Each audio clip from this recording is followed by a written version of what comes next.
Hey everybody, it's Norm Farrar, aka the Beard Guy here, and welcome to another Lunch with Norm, the rise of the microbrands. Lunch with Norm. Lunch with Norm. Lunch with Norm. Lunch with Norm. All right, that was my first mistake. It's the Amazon FBA and e-commerce podcast. If you remember, we just changed the name recently, so I messed it up. Okay, so that's how today is going to be. Anyways, today's show, we got a great topic. We're going to be talking about effective methods to launch and relaunch your products. And our guest has worked with 7 and 8 figure sellers for years to help them optimize and launch their products. He also created Seller Chatbot. I've used the service. I subscribe to the service. It's very good. And it just helps scale. It helps sellers scale their business. Anyways, you probably already know who I'm talking about. He also owns Rankster. His name is Paul Harvey, and he'll be joining us in a second. Well, where are you, Kelsey? Hello. Do you want to? I think you forgot something too. Yeah, and I'm late. I'm frazzled. You know, this happens every time I separate the computer, right? I went outside to do some work, and everything went wrong. But anyway, okay, so I know what I forgot.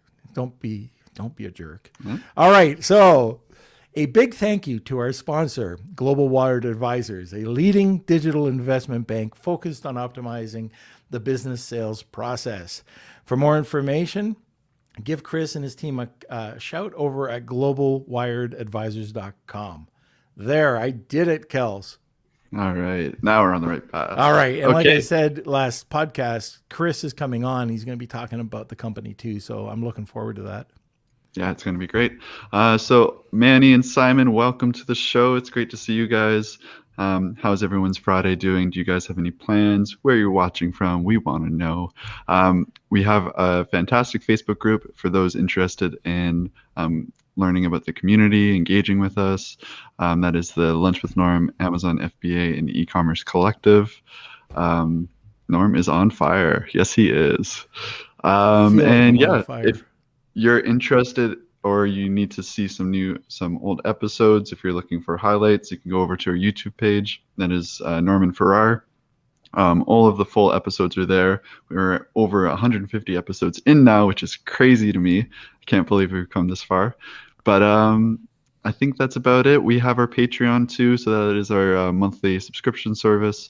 That is something if you're looking for guest lessons, AMAs, just more time, more small group time with me and Norm. That's an opportunity for you. So yeah, looking forward to it. Also welcome Josh Shepard. Oh my gosh. My old buddy, my friend and my old business partner, Josh. That's a surprise. Very cool. All right. So I think that's about it. Yeah. Enjoy the show, everyone. All right. So now I just have my little bit that I have to do, right? The floor is yours. All right. Put your questions over in the comment area. We will get to them today, and sit back, relax, grab a cup of coffee, including you, Josh, and enjoy the show. Mr. Harvey, looking good. How you doing? I'm doing excellent, thank you. Cool. You're all the way in South Africa. Right now, yes, in Durban, South Africa. So that's right now, it's our winter. So it's very similar to the Canadian winter. Yeah, what? Are you up at around 80 degrees? Yeah, pretty much. It's a good laugh. Yeah. For those of us who don't know who you are, what you do, can you just give us a description? Yeah, absolutely. So I've been selling on Amazon now for almost 10 years. I launched a number of services, from launching services from chatbots, voice chatbots to Rankster, and now we're going to be launching an influencer service. So yeah, pretty excited about that. Just love all things Amazon. Oh, very good. And I just see, I see Rad on there. So Rad, Solar Plus More. You saved my butt the other night, by the way. Rad sent me one of his products, and we had a complete blackout, and trying to find a flashlight, couldn't do it. I whacked my knee on this bloody marble table. Anyways, I found the flashlight, solar powered flashlight. This thing's like, it's so incredibly powered. I can't believe powerful. I couldn't believe it was just from solar. But anyways, rad, thank you. And it worked. I can't believe it's still got a charge in it. So anyways, thank you. But Norm, What are you gonna say? a serious question. How's the marble table? Is that a right? I knew you were gonna say something like that. It's my knee. There we go. All right. So let's get into this. Launch, relaunch. What are you doing? What's new? What's exciting for Amazon right now? Yeah, so the launching space is getting interesting now because I'm sure you've seen as well, the whole Amazon space is changing, not just from an agency's point of view or sales point of view, but with all the FBA acquirers coming to the space, I'm just seeing a whole bunch of people just throwing money at launches and seeing what works. And unfortunately, brute force still works. So if you're competing against FBA acquirers, they literally have millions in the bank to play with, and it's interesting how they do stuff. And what they do essentially is that they will go into the red on several products for months on hand, and then eventually will peak and do well. But they're happy to go into the red for months because after a few months, it will be in the green once they stop heavy promotions. So that's interesting because when you go up against them, how are they changing the market and how can we get around that? Because it's not going to get any easier. So what can we do effectively to optimize our launches to go from there? Yeah, it is tough when you're looking at all these aggregators throwing money into these businesses now. And I saw one, I think I was talking to you a few months back about a very tough supplement company that we were working with, but they had $250,000 to play with. And they ranked within the first week of the main keyword for the supplement.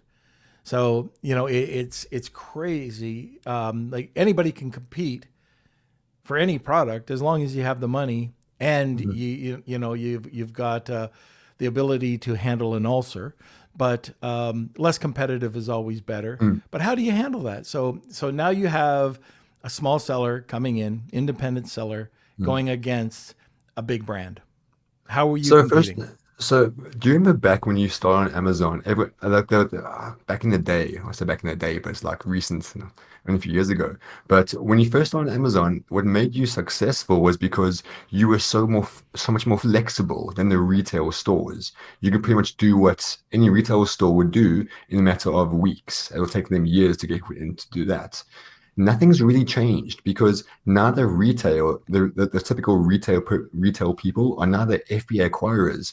And I would say, and I'm happy to say this, 90 to 95% of FBA acquiring firms, they are not former Amazon sellers. And if they are, they're not as scrappy as a typical Amazon seller. I worked with a lot of FBA acquirers, and they just throw money everywhere, and like it gives me an ulcer because I know how much money they're wasting. And not just that, why aren't they building a long-term platform? They're just going for every single product on its own. Why not just create a market for that niche, for that product? You can use it for so many other products, so many other things. That's how Amazon sellers think. FBA acquirers, not so much. So it's up to Amazon sellers now to just be scrappy. So like, as you say, FBA acquirers, they will go for that main primary keyword. The scrappy Amazon seller will be long tail. And that's where we can be more flexible and get around them. And I recommend that to everyone. All right. So I'm recognizing a bunch of names today. So Dr. Kaz, Simon, Michael, Rad, Josh Shepard, Manny. Look, we're all talking about, we all know that everybody asks, launch strategy. What are you doing? What are you doing differently? What's new? Ask your questions. This is the time. We got Paul on here. He's got a bunch of really great ideas, and we'll get to those questions ASAP.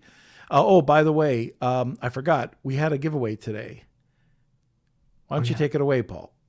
Yeah, so I would say the one thing I like about Amazon is just doing launches. I won't lie. I mean, I've been an Amazon seller. I don't like logistics. I've literally once shipped a container to the wrong continent. Like, the only thing I could do well is just launch. Like, that's my thing. So anyone that signs up, or anyone that wins a thing, we'll hop on me for a 90-minute call, recorded everything. You give me your product beforehand, and I'll give you a big breakdown. If I was you, how I would launch that within your budget. Because a lot of people, especially new sellers, they want to do everything, but they don't have the budget to do it, or even the time. And time is a big factor no one really considers. Perfect. So to get in on the giveaway today from Paul, hashtag Wheel of Kelsey. If you want to get a second entry, put in or tag 2 people. And let's see. All right, we've already got some people putting in the Wheel of Kelsey. You just brought up another good point when you talk about budget. I know you're going to say, you've already said it to me before, how long is a piece of string? But when you're looking at budget for product, is there a percentage that you should put against it? How do you come up with your budget when you're coming up with your launch strategy? So what I always believe is that if you do a launch and you make profits on that launch, you did a bad job. I feel that it goes against the grain. And I had this argument so many times. Launching is not about being profitable. In most cases, best case, you'll be at cost. Because if you're making a profit, it simply means you weren't aggressive enough. And being aggressive in the launch is the most important time to be aggressive. If you look at all the most successful Amazon sellers, I hate to say it, they're not bright. They simply just go for one keyword and be super aggressive in one thing. They go heavy on PPC, they go heavy on the giveaways, go heavy on the rebates, so on and so forth.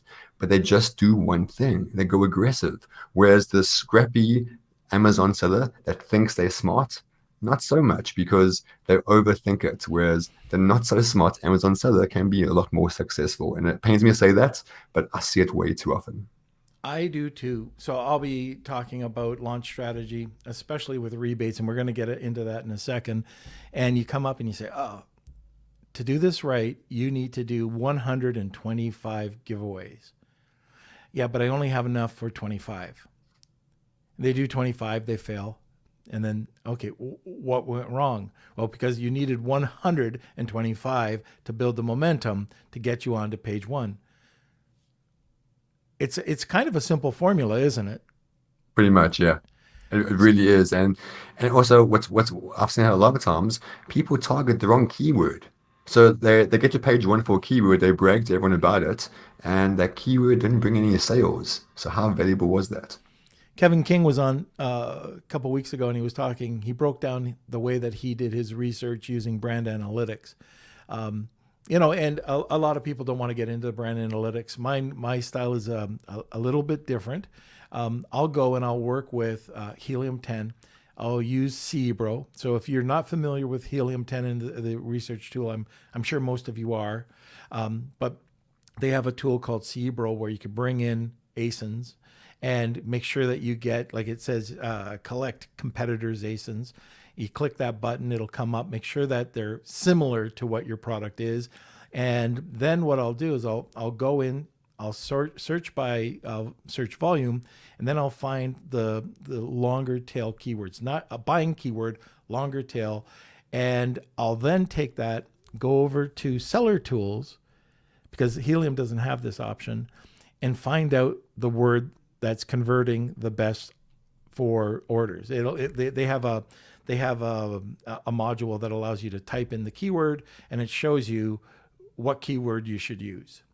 Very similar to working with brand analytics and telling you,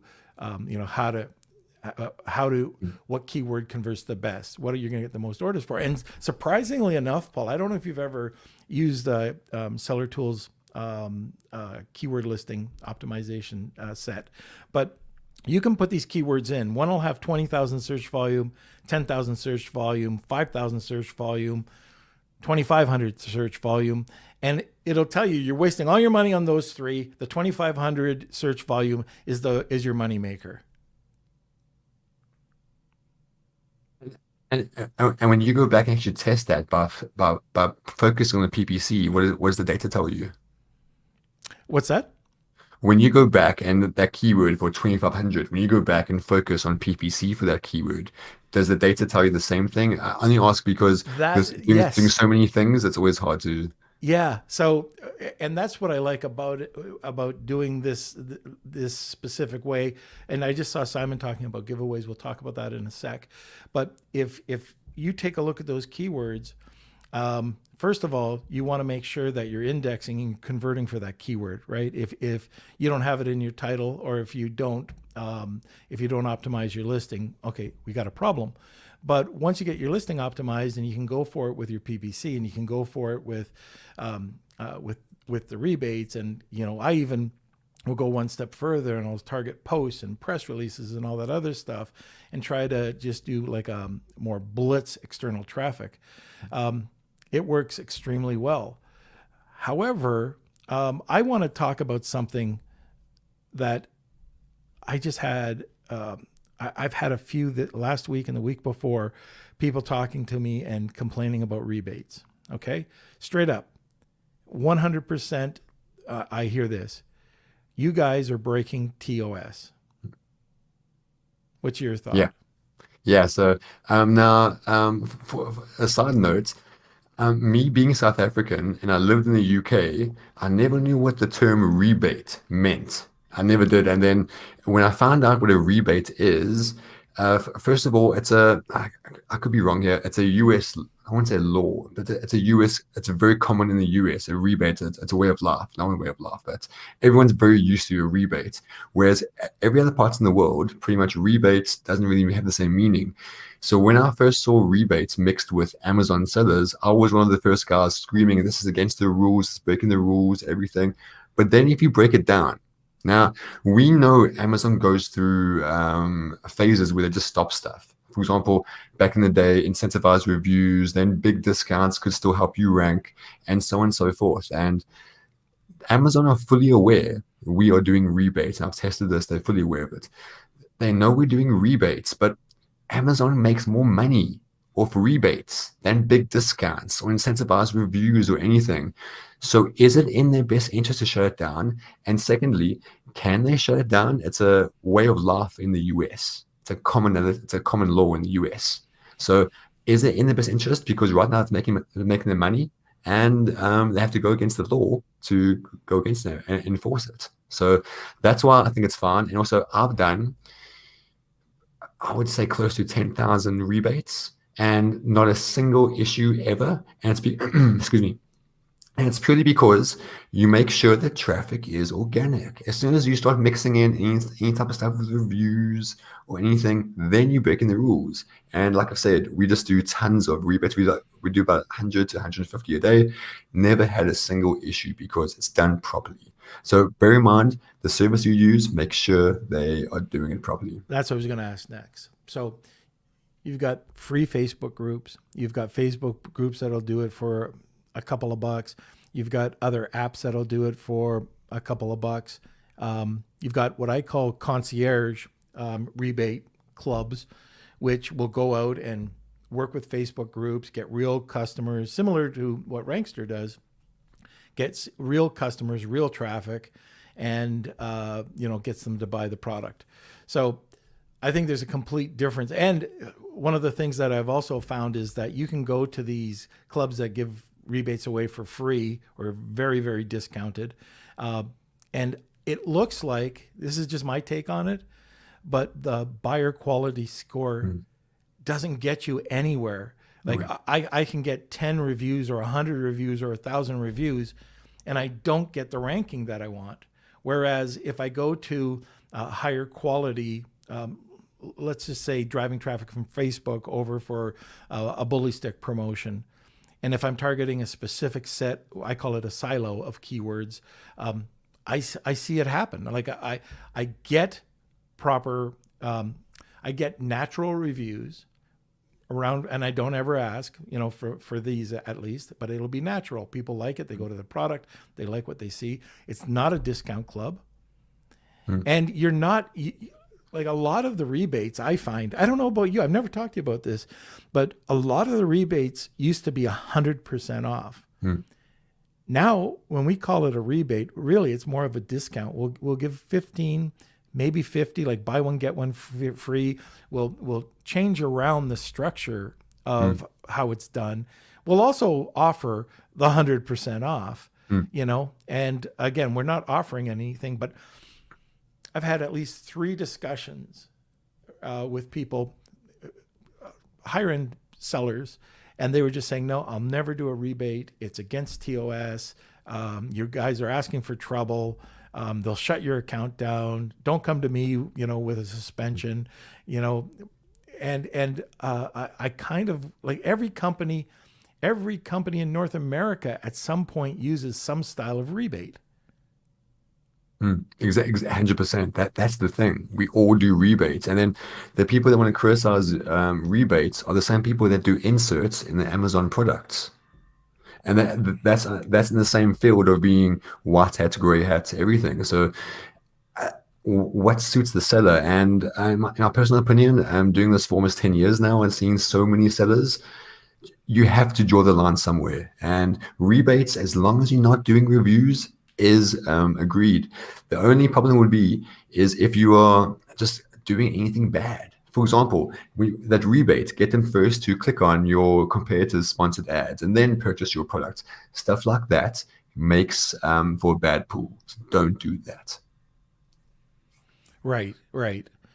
So what about that footprint? Okay, so let's talk about two that. things. Sorry, I went off a tangent there. Two things I just wanted to discuss on your point is I've tested this. There are two metrics that are the best for ranking is buyer behavior and buyer quality. I've taken pieces of junk lists that are full of the most decrepit, horrible rebate seekers you never want to see. These are the type of people that make, I think, about a few $1,000s a day by reselling the rebate stock. There's a whole underground market built around rebates, and these are those people.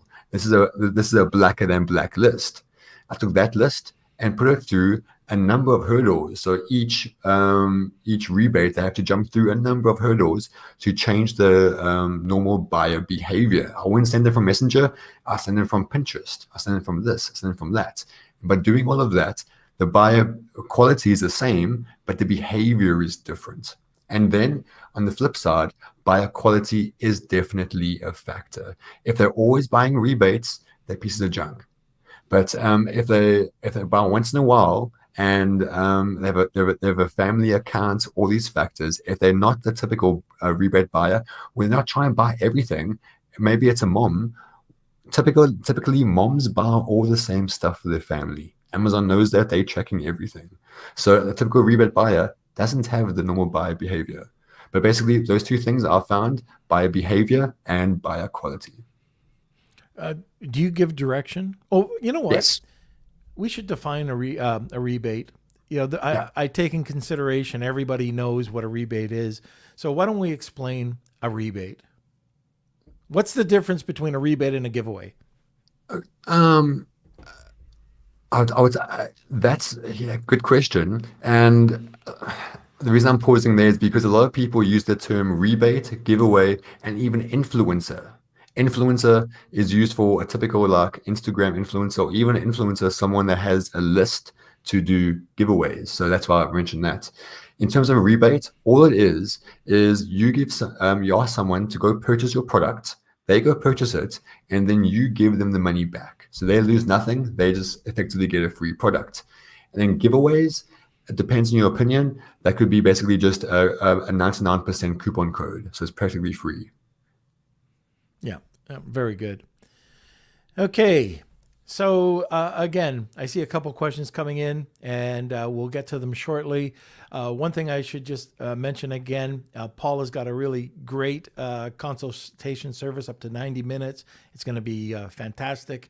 And, with Paul, you can talk about anything. It's not just about the service that he has. It's about launch strategy. He's been in the business forever. So if you can take this, I mean, that consultation is priceless because he really does know his stuff, and he will guide you in the right direction. So hashtag Wheel of Kelsey, tag 2 people, and get an extra entry.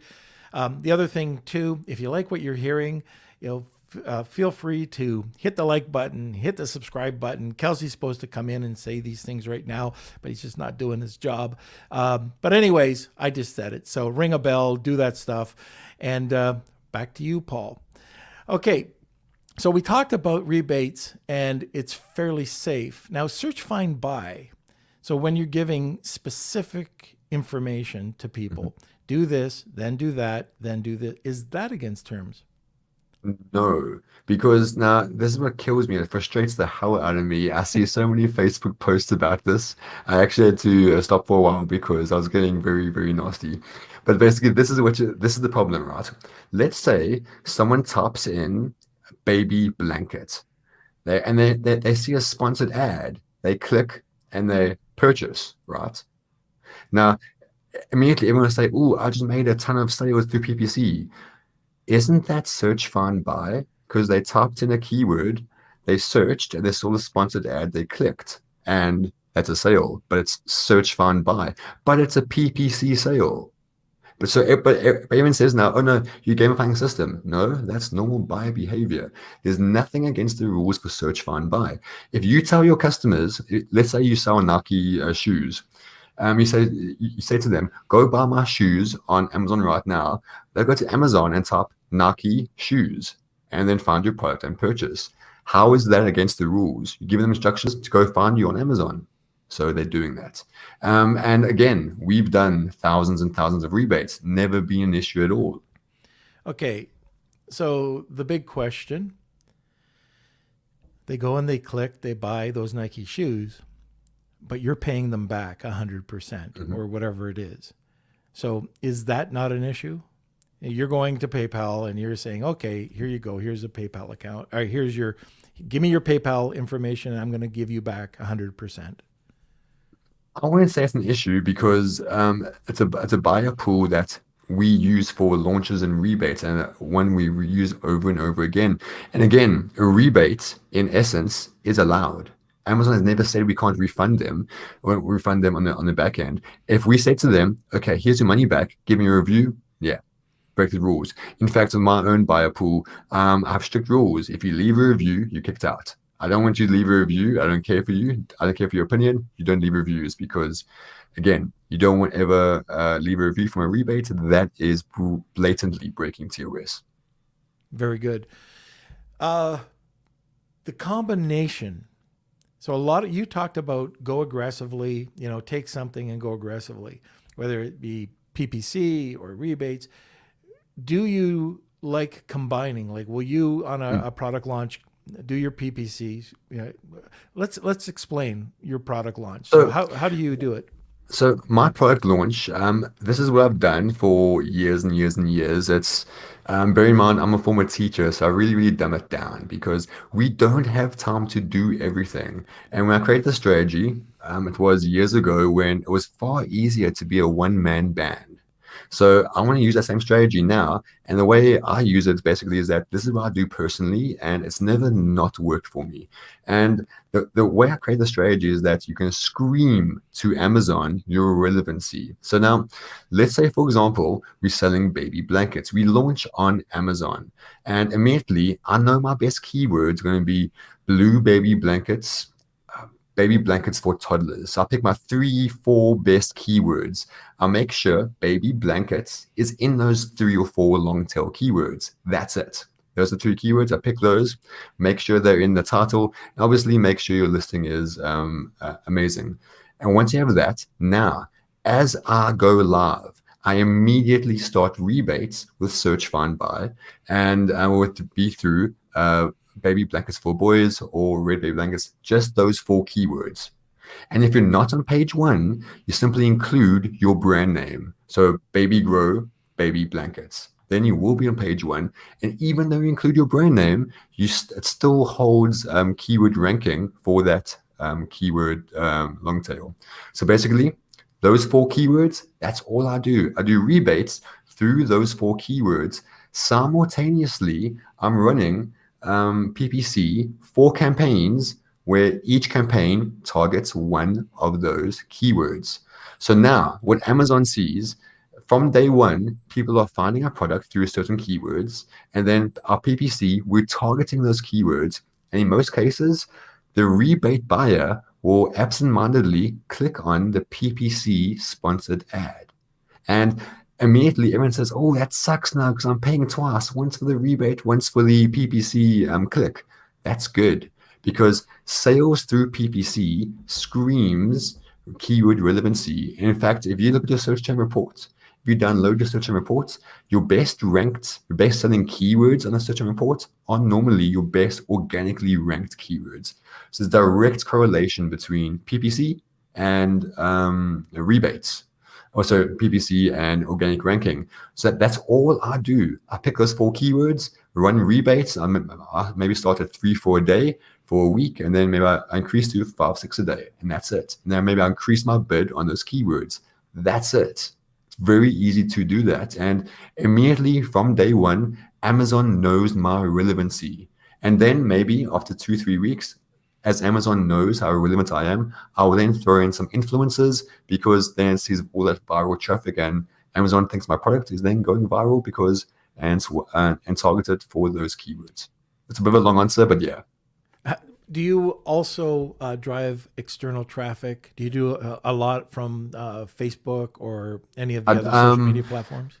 So when I would say when I launch a product, because it's so brand new, what happens if you get a sale for a keyword that's unrelated to your product? Amazon will then think that you're related to that keyword. You might not be at all. So I don't want that. So from day one, of those first 2, 3 weeks, I'm very, very focused on only getting sales from the keyword I want. And then after that, I will throw in external traffic like influencers or Facebook ads or whichever, and then we can be more varied. But the foundation, I always say, first 2, 3 weeks, just those keywords. And also by setting up those keyword campaigns and there's rebates. If you do it beforehand, it could take a day or 2, and then you just leave it for 2, 3 weeks, and you can just focus on other aspects of launching. Okay, I see that Simon has something there. I can't read it all, Kels, but right at the very bottom, he's talking about, sorry, I'm not sure 100%.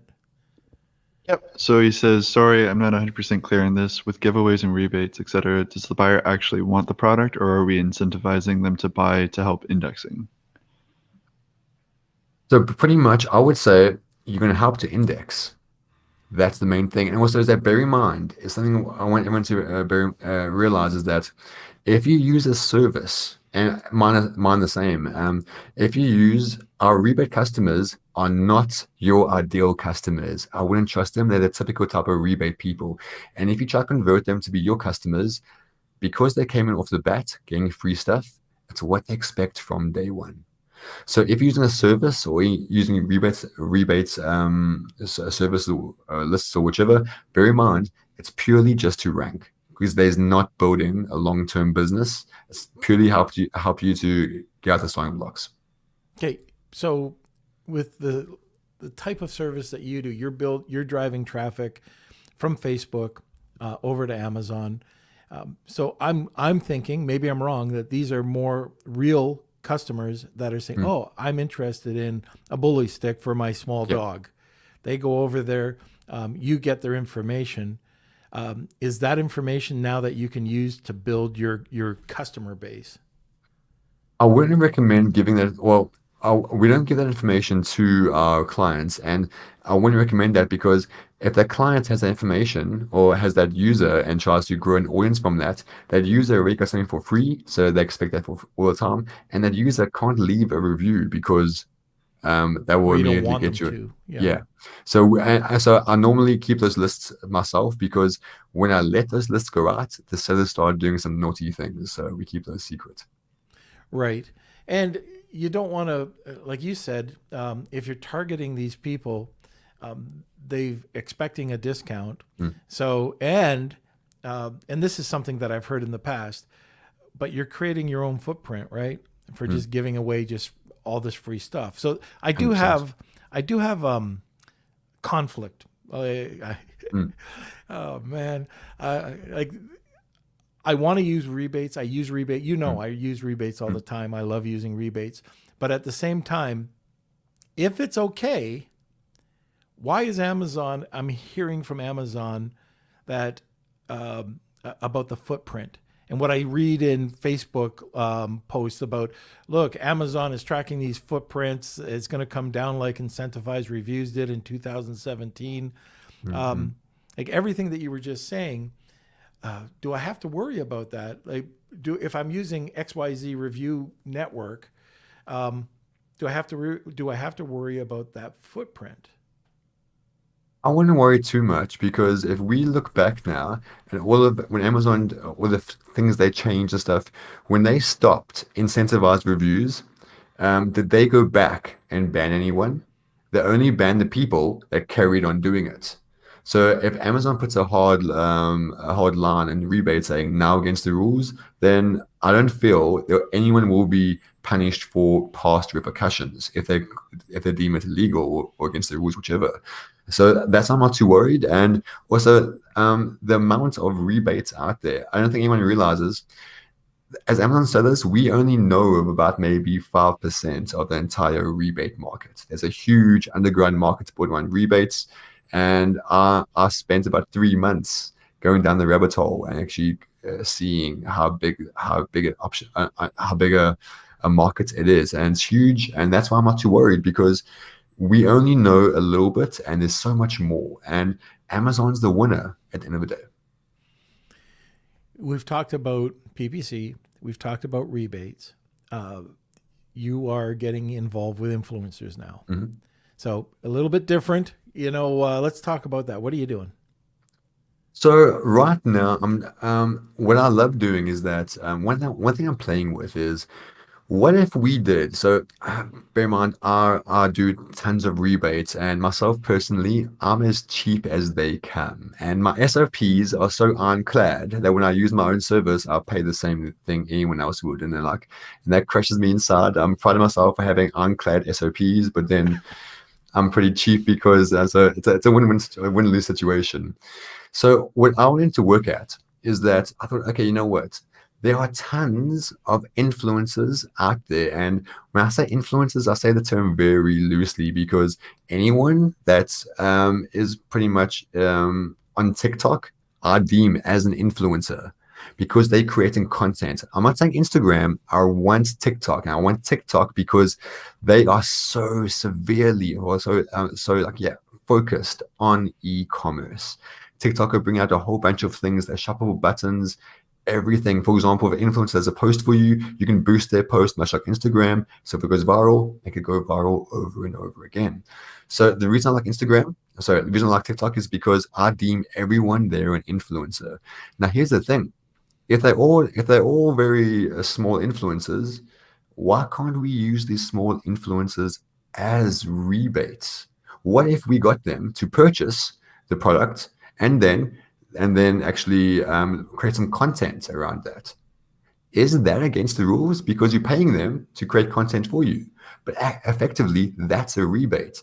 Now, if the normal person does 100 rebates, now what if they did 100 rebates through those influencers? They're getting 100 rebates, 100 sales, but now every influencer creates content, and that's 100 pieces of content done. Yeah. So that's why I'm super excited about influencers, because if you spin it done properly, you can make your brand name the most trending hashtag. That is, like we talk about pillars of launch and rank, right? 4 pillars: PPC, rank, rebates, influencers, and what I call the Amazon post and live. Those are the post. Those are the 4 pillars that I think of. You can also add in external traffic, but during a launch, that's what it is. Influencers. I had a guy on. I've never talked to you about this, but I had Joe Martin on the other day. He only uses high-end influencers. I don't use high-end influencers, but he went from nothing to 500 million using the Kardashians. And then you take a look at Snow. We had Brenda and Josh on, and they built Snow by going to like Conor McGregor and a bunch of other influencers to $100 million company, and anyways, influencers are a key. Paul Barron, now on a smaller scale with influencers, he goes after nano and micro influencers, but typically much smaller influencers. He gets them to come on. He gets them to use the product, and the product's paid for. It's like a rebate. And just to give you an example, over 3 months, he got 2,000 images of people using his product, all great lifestyle stuff. He got he sent out a video. He asked for a video, and he got 30 over a weekend. And the top content that I've seen. So he said, "Oh, type in this keyword phrase into Google." And so you saw his product, you saw the Amazon product, you saw some on retail. What was everything else? I like at first glance, I didn't recognize it. I said, "Yeah, well, okay, great. You got 2 spots." He goes, "No, look." And he had 7 spots filled up by influencers that were on their blogs, all about, his swim diapers. So nice. it's influencers is a huge part, and we just don't think about it. And when you find a really great influencer, like let's say that influencer likes your product, well, all of a sudden you can reel them in as a brand ambassador. Now you got somebody that will buy your product, at a discount, but they buy your product and they promote the heck out of it. And actually, I have my favorite influencer, which I've used for just the past few months. I got access to her website, and she has like about 1 million followers on TikTok, and her website has over 1 million visits per month. This is a silly little WordPress site that was created, looks like by a 5-year-old, and just look at it. It's made my head just. It wasn't pretty, but it's getting 1 million hits per month. And bear in mind, these hits, it's the page before Amazon. So they're seeing traffic from their TikTok profile to their page to get the affiliate link to then go to Amazon. So and they make I think about 50K a month of Amazon affiliate income. So the 1 million hits they get per month, that's good traffic. It really, really is good. So influencers right now, they are the belle of the ball. And also, one thing I was super impressed with is that I had one influencer, really, really big, did a video, and I think I got about 100,000 views on TikTok, which is awesome. It really, really was. And the thing that was terrible, the coupon code didn't work. It just did not work, and it was a high price product. I think about $90, and it would have been like $30 if they used the coupon codes, and that would have definitely converted because it was for the audience. The audience would love it. The audience loved the type of stuff, and it didn't work, and I was so upset. But what I did do, I had the product tracking in Helium 10 before she did the post, and then after the post.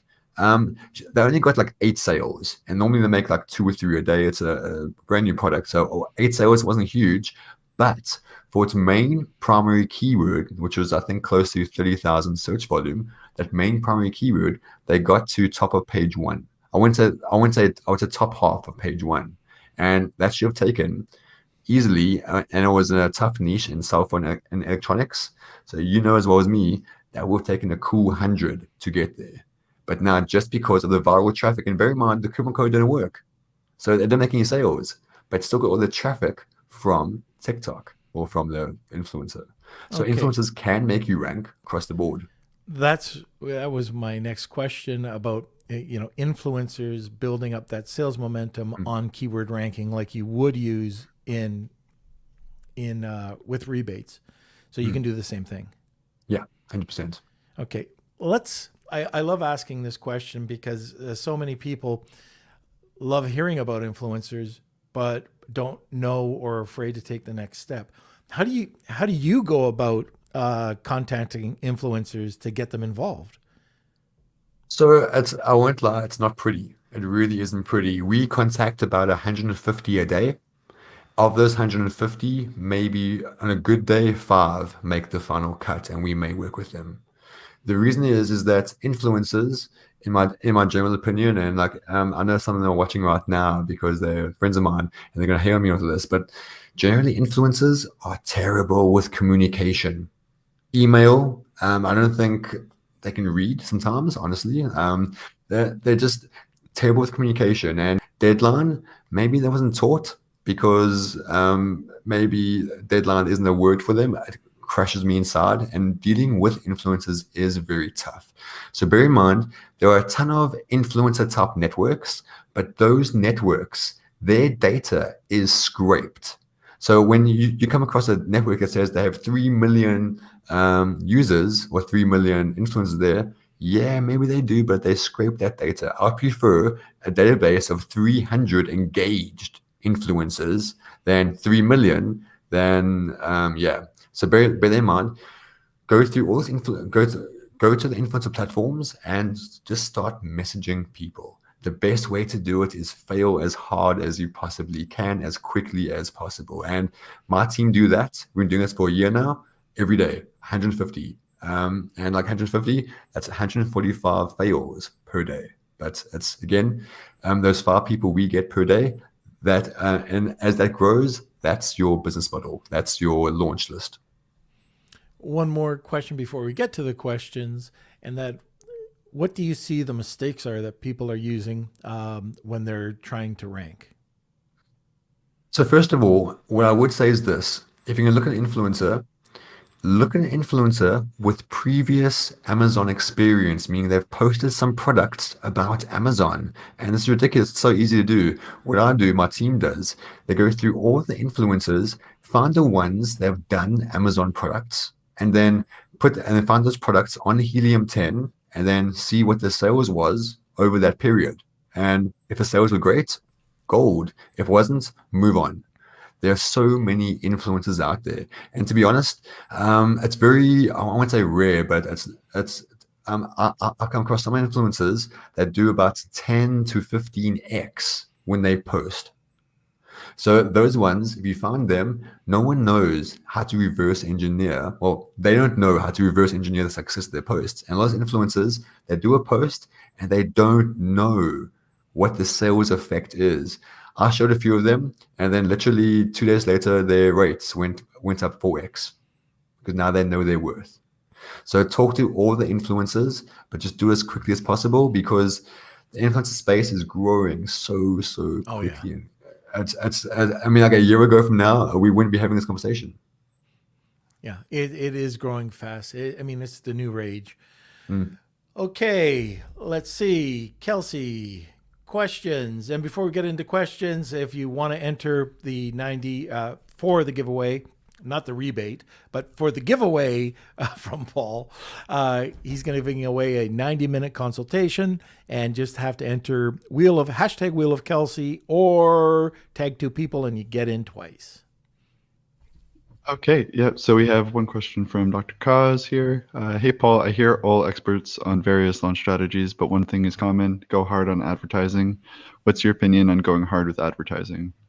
Yeah, normally I would go so my launch strategy, which I just discussed, those 4 keywords are targets. I would go 5x on the recommended bid on each keyword, as well as double up on rebates. And if I want to be clever, I would tell my rebate buyer pool, my rebate buyers, to click on the PPC ad because that's more metrics. You're paying more, you really are, but it's the data points, it's the relevancy. I want to scream to Amazon, to Amazon.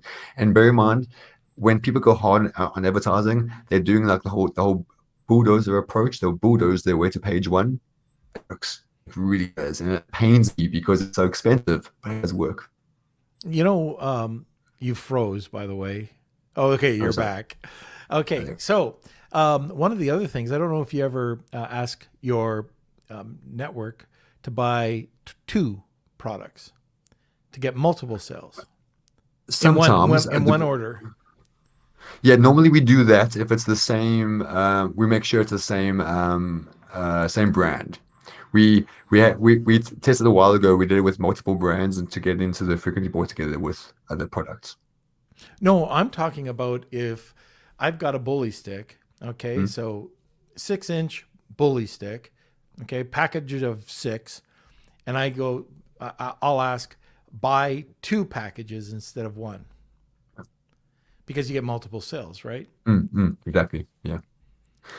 And again, all that stuff like that, those are valuable metrics to Amazon.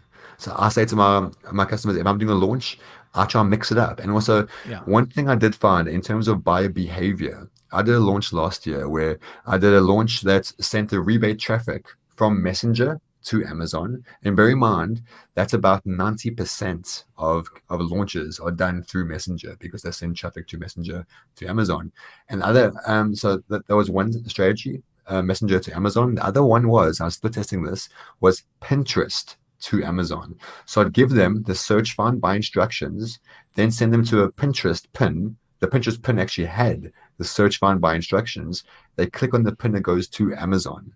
So that way, the referring site is Pinterest as opposed to the referring site to being Messenger. And just by doing that, Pinterest was 30% more effective. I could do 30% less rebates purely by using a different referring website. So I try to mix up everything. And yeah, as long as not the typical rebate buyer where you send all the same traffic all the same time, yeah, it'll work. Very good. Next question. Okay, this is from Anthony. So in the rebate offer, does it explain to customers not to leave a review? If you're running your own rebates, make sure you scream to your customers, don't leave a review. Ask them to rather email you a review or fill out this survey, whichever. That's better because as soon as you give them money for a rebate, they are off limits to leave a review. And in my list, and I know in other agencies' lists, I hope they tell their audience never ever to leave a review. Okay, and let's see. So I asked the audience if they use influencers. So Anthony says not yet. So should we use influencers from all social media platforms? So yes, but if you want a shortcut, just go for TikTok. It's the new kid on the block. It's not saturated like Instagram, and I don't think there are many like Facebook influencers. Snapchat, I haven't tried too much Snapchat, but I know right now TikTok is working incredibly well and focus on TikTok because they're pushing e-commerce hard, and it's a good platform to have a good database in.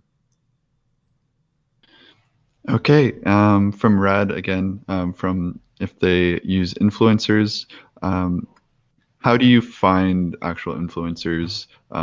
Is there a service that you can use? For example, Rad has this torch or flashlight, and he wants to know how can he find influencers for it. So there are a whole bunch of services out there.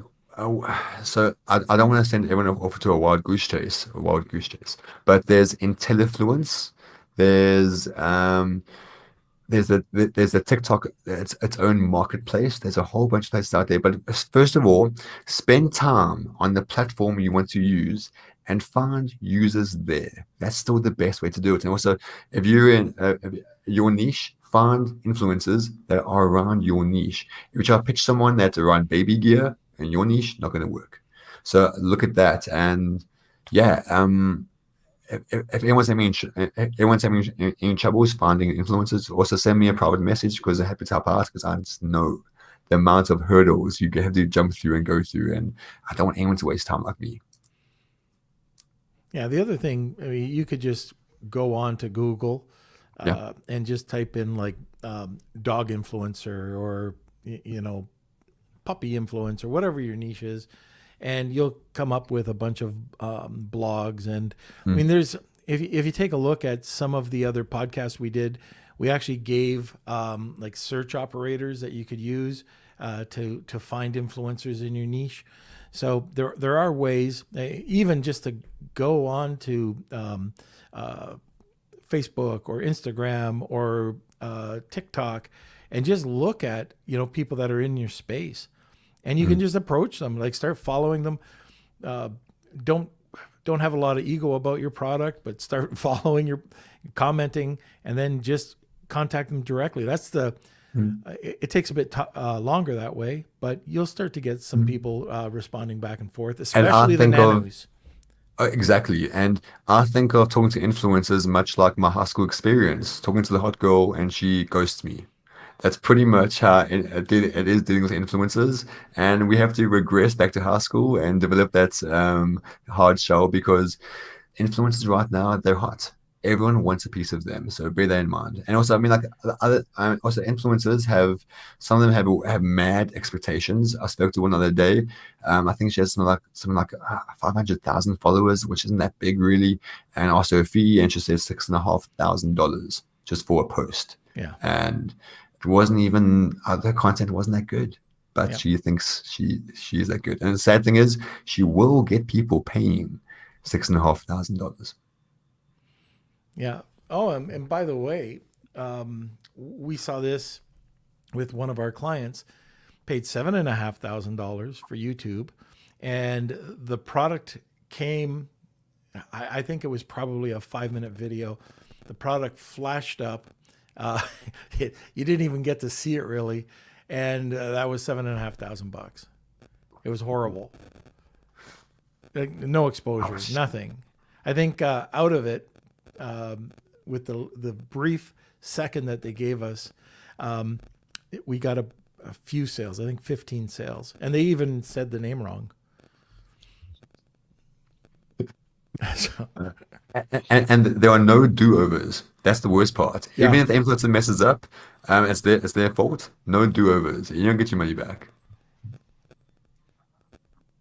Okay, so we have one last question. Yep. It is the full hour. So from Simon, wouldn't investing the cost of the giveaways into PPC be a wiser spend? Well, good question. Now, I have a lot of clients that use me for long-term rebates. They do 2 or 3 rebates a day for the past, I think, about 6 months daily. The reason they do this is because what they've seen in their business is that their PPC spend is so significant that a click will be $3 or $4. So a click will be something like $8, $9. The click is often more expensive than the rebate. But what they found is on the days when they did rebates, their organic sales were higher. And what they found is that by decreasing their PPC spend and focusing that on rebates, they did get more profit on a daily basis. However, that's a case-by-case basis. So it really depends what works well for your business model. And also, these sellers had varying success with PPC. Some of them were PPC experts, some not so much. PPC experts, when they understand the behavior of the traffic coming in from rebates, they do have an unfair advantage. yeah, and there's one thing to keep in mind is that there's all sorts of launch strategies. So I know that, like, I like to mix it up. I know you like to mix it up. I know that people just use rebates. I know people that just drive external traffic. Sharon Evan was on the other day, and she only uses PPC. She doesn't use influencers. She doesn't use rebates. It's strictly PPC. That's her model. Which one's right? None. As long as they get you results. Yeah. Exactly. And what I say to everyone, it's not just a launch. A successful launch is not only just about budget. Everyone thinks about budget. How much time does it take you? That's the real factor. I mean, bear in mind, I have a team of 15 working around the clock to do launches. So anyone thinking they can do it themselves, it's a lot on their plate. And myself personally, even though I've done tons of launches and I used to be a one-man band, now I wouldn't do a launch because it's just too much work. People don't consider it's not just the time. So it's not just the money, the time expense, opportunity cost is huge. Yeah. Okay. Are there any other questions, Kels? I think we covered most of them. Yeah, What I did think Nick it's say? time. He said something about the Maldives with Bradley. Yes. So let me see. So Simon is saying that if you have a great product and Simon building was a just brand, causing trouble. Okay. why give it away or refund it? He doesn't get it. Okay. And Nick's reply was, I think the point is getting momentum right at the get-go to rank early. Check the Maldives honeymoon from Bradley Sutton. Yeah. I haven't seen the Maldives. I saw Bradley in the Maldives, lucky guy, but I've got to check that out. But he's exactly right. It's about momentum, and we can do. I like giving out rebates. I do it all the time. The issue, or there's no issue. It's to get sales momentum, to get the to get that ranking for those keywords. And like you said, Paul, like I could give away chef knife, and I know these numbers. You'd have to give away a third of 770 units to rank for the word chef knife. That's what the math is. However, if you've got a keyword silo and it's an 8-inch chef knife or an 8-inch Damascus chef knife or whatever, and you go for the longer tail keywords, you're giving out 8 or 16, and you add up all these keywords, and all of a sudden, over a period of time, not only are you ranking for all these long-term keywords, but you're going to see the word chef knife magically start to move up without giving away 770 units. 100%. And what I would say to everyone as well is when they're doing a launch phase, one of the strategies for me that worked really, really effective, and this is something which not many sellers do, just record your daily traffic. Like, what is your product's daily sessions, conversion rate, PPC spend, and get a VA to do it, to be honest, because it's mind-numbing just checking these things one by one. But when you make a change, you understand the effect. Normally with me, a launch, my own personal launch, would take about 2 months, only because I'm split testing so many factors when I prepare that spreadsheet. When I exit a niche, it's normally because I have 3 years worth of data, which I can see the traffic volume has decreased and the competitors have increased. So I've been able to in the past exit, get out of, phase out certain niches and products because it just got too competitive. It wasn't worth it. Right. Simon, you're never causing trouble. And yes, Dr. Kaz, one of those 4 pillars of launch success would be Amazon Posts or Amazon Live. I love posts. A lot of people know that I love posts. I always talk about them. Not enough being done in that area. But when you do a post, and it takes time, just like everything else. But when you write the post and you can start building that community, not only do you show up on your competitor's site, you'll start to see, if you analyze the reports, that you'll see the impressions, you'll see what's working, you'll see the click-through rate, and you can just monitor that, and you will see that let's say, for example, that chef knife I was talking about, we know that on this one post, we got 150 clicks. We know that it takes 4 to 5 clicks to get to the page.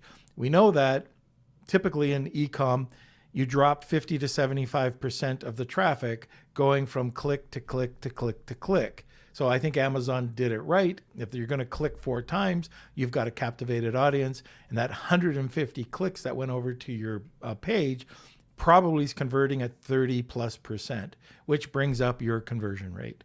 That's why I love it. And if you check out your brand tab, there's a new feature in there where you can do emails to your followers, or not to your followers. I think they go to your followers, but to what's it called? Brand engagement. Have you seen that? I haven't, but now I'm about to right after Yeah, this just call. click on brand. You have to be invited in for the beta, but a lot of people have access to it. And now you can send an email with a catchy title, just like you would normally do with e-com. And Amazon sends it out on your behalf. You can pick the week that you want to send it out. And you can target even more people that have been existing customers. So this might be your second or third launch, but they'll send it out. And kind of going back to Amazon Posts with the community. When you go live, like on Amazon Live, your community gets notified.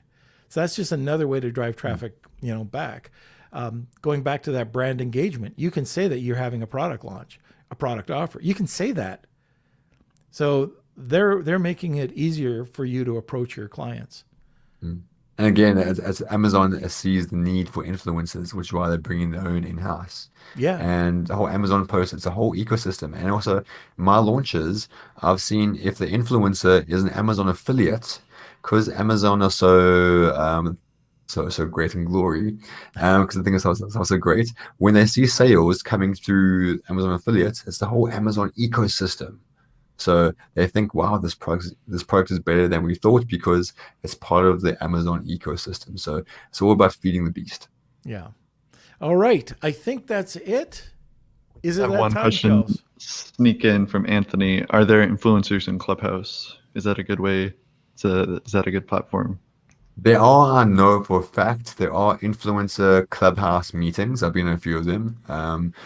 Just got to find them. But also, don't go in there expecting people going to jump down your throat and do your product and do influence post your product.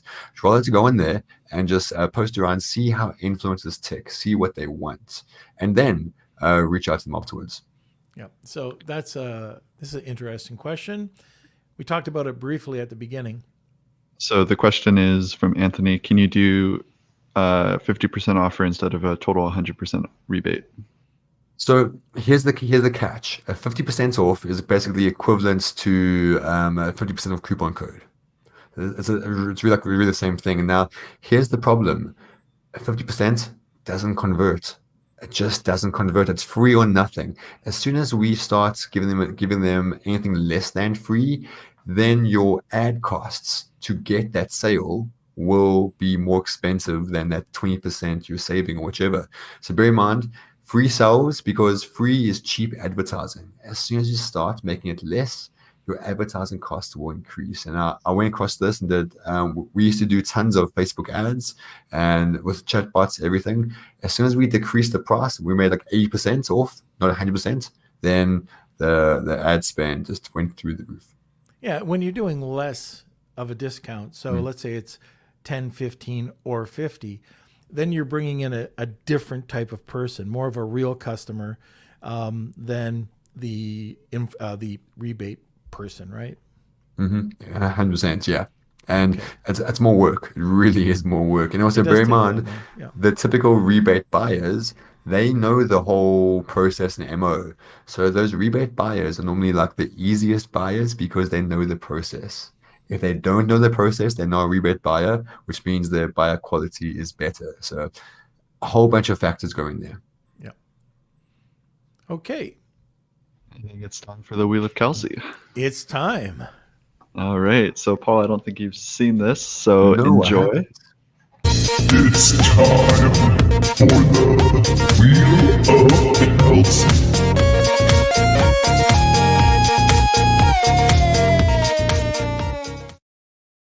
There we go. Alrighty. So this is for the 90-minute consultation with Paul. Just let me see here. Okay, so I'm going to shuffle the names. And thank you for everyone who entered today. And here we go. 3, 2, 1.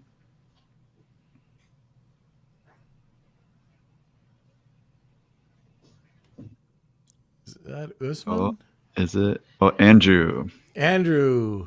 Andrew S. is the winner. Is that Andrew Smith? Yes, I believe All so. right, Andrew. We have a date. Okay. Yes. So the information, all you need to do, Andrew, you probably know this, just send over your information to k@lunchwithnorm.com. That's right. Or just Facebook message me too. That's always an easy way. But I'll connect you too. And yeah. Sorry, Usman. So close. Yeah, so close, but yet so far away. All right, sir. I really appreciate you coming back on. I love your Facebook picture, by the way, with the cigar. Very good, very good. That's We'll when have my to get daughter was. together one of these days, either you here or me in South Africa. Oh, but that picture was one of the few times I had a cigar, and I only had it because my daughter was born 6 years ago. Just shows what kids do to you. Kelsey, I'm talking to you. Yeah. So yeah, as an experience. Okay, so Paul, stick around. You're going to be Absolutely. removed for a second, but we'll get back to you in a sec. Kels, what do we got happening? Alrighty. So thank you everyone who tuned in and watched today's episode. Hope you enjoyed it. If you haven't yet, please smash those like buttons and share to any friends that you think might enjoy today's episode. Also, if you haven't yet, please join our Facebook group, Lunch with Norm, Amazon FBA, and E-commerce Collective.